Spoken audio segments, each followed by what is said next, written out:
Okay, we're in Module 6 and we're all the way down now to Section 2.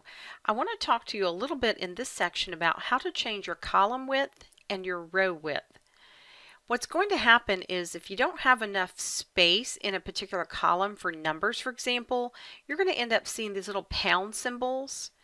And if you don't have enough space as far as the rows go, then you might cut off some of the text that's in a particular cell. Let me go ahead and show you a little bit about how to change your column and row widths.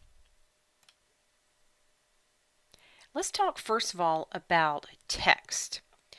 A good example in this exercise is if you look in column A, row 3, this text says Books and Beyond Northeastern Region.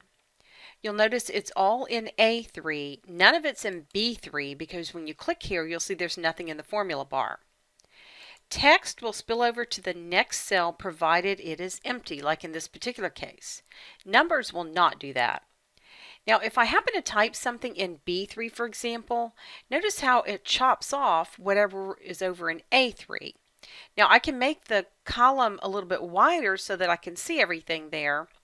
And I can do that just by putting my mouse between the headers at the top. See how if you put your mouse between the A and the B there, you get the double black arrow? And then you can actually drag this as far as you need it to go in order to see everything that's in that particular column.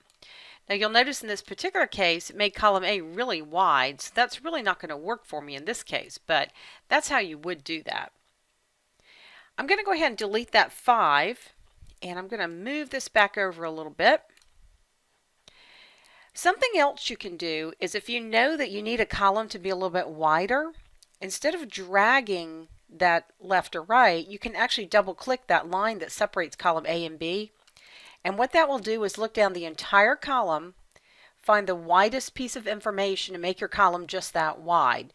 Because a lot of times you might make it wide and it looks great and then you get further down and you need it to be even wider. Sometimes it'll make a column smaller.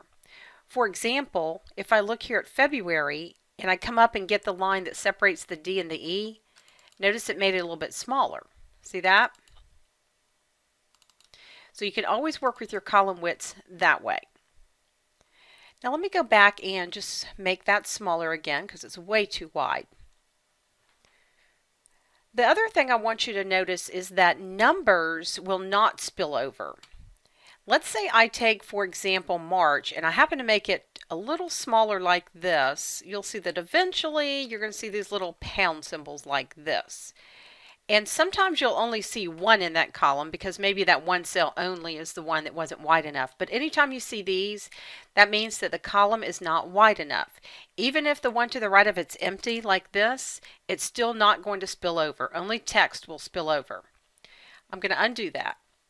All you'd have to do is go ahead and make your column a little bit wider like we talked about. I'd probably get up on the line that separates column E and F, double click, and now you'll see that it's wide enough.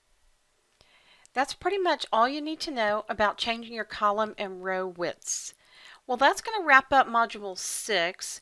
Why don't we go ahead now and move over to Module 7, and I want to talk to you a little bit about how to move your data around. We're going to do our cut, copy, and paste, and I'll also show you how to copy some formulas. Let's move over now to Module 7.